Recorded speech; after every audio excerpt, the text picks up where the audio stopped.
She raised her head. Tall white coat came in earlier than usual. He was accompanied by an orange beard, which was odd. Orangebeard never usually visited the lab on weekdays. Two humans tapped along the metal walkway, jabbering in the strange language of theirs. She watched in amazement as they stopped right by her cage and opened the one door next door. Tall white coat lifted the vet crate he was carrying and tipped it up, emptying the contents inside the neighboring cage before hastily slamming the door and locking it. She noticed that with interest that he used a combination lock, not just a standard metal catch. Whatever in her new neighbor was, Tall White Coat really wanted it stashed securely. Tall White Coat said something to Orangebeard, and Orangebeard seemed angry. His bushy eyebrows pulled down with a scowl and thought she could not understand the words. She recognized the anger in his tone. Tall White Coat sighed, gestured to the blank of the most empty cages, and said something that made Orangebeard throw up in his hands and stalk throughout the nearest exit. Tall White Coat turned back, murmuring softly to the newcomer. Tall White Coat was usually the best of the bunch when testing time came. He was gentle and tried on attempts to subjects from their cages with treats instead of roughly snagging them with neck restraints like the other humans.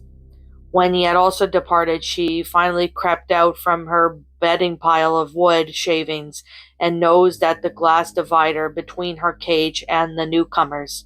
The newcomers was huddled with the corner, shaking. New subjects varied on how they reacted to the cages. Some trembled like this one. Some fought, kicked, and tried to buck their way out, until humans came and made clipboard notes on their behavior. She had seen one poor yellow creature just sit intense in the middle of the cage and do nothing for days until they took it away again. "Hello?" She called through the glass. The newcomer twitched. "Can you understand me?" Another twitch. "Hi there. It's okay. I won't hurt you." Slowly the thing uncurled. Her breath caught in her throat. The resemblance was uncanny. "Hello," the newcomer meekly said. She blinked. "What are you?" Averted eyes. Shame was so rare around here she didn't recognize at first. "I'm a Twilight." Involuntarily, she shook her head. There was no way. "A variant," the newcomer amended. "Our line wasn't selling so well, so they upgraded our design." She twitched at the fluffy purple wings that were now impossible to miss. "What are you?" She came back to herself with a jolt. The resemblance was there, but this wasn't her.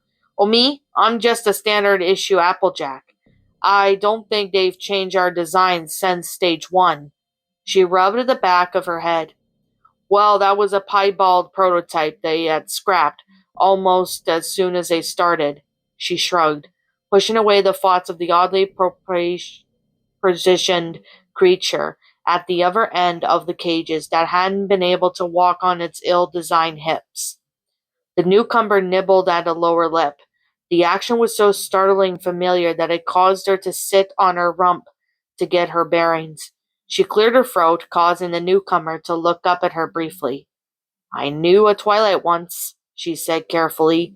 "She lived in that cage too. We talked a lot through the glass. She wanted to break out." The newcomer's eyes rounded.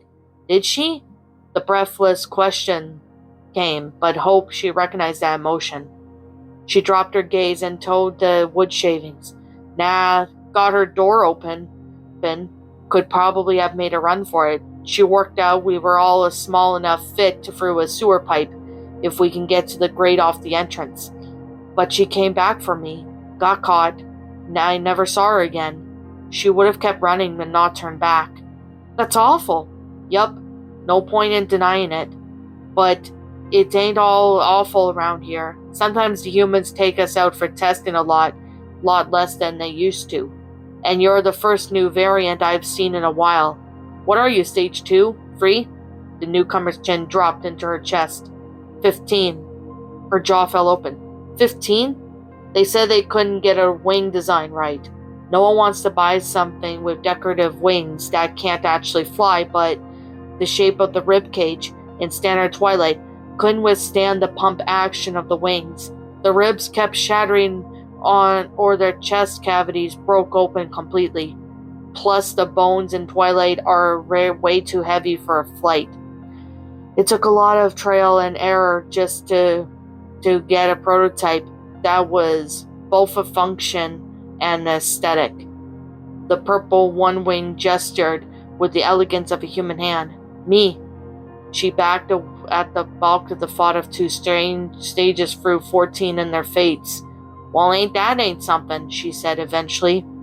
The newcomer curled into a ball and started to cry. Will they sell me to some human child eventually? She sobbed. Or just keep me here and poke and prod at me and some more until something in me breaks beyond repair and they figure out that flaw 2, stage 16? She was galloping for the glass divider before she could think of it. Hey now, don't cry. It's all right. Nothing is all right. Okay, well, you got me there, but that's not to say we can't work on it.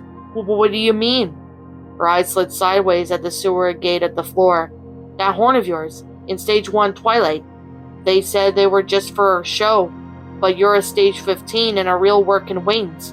Does your horn work for real too? The newcomers had emerged from under the wing, streaked with tears and wide eyes, with entirely different emotion.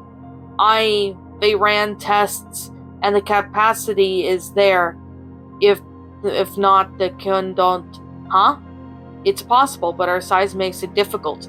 We're too small for a lot of energy to pass through us without making us explode. She winced. Twilight 14, she said by the way of explanation.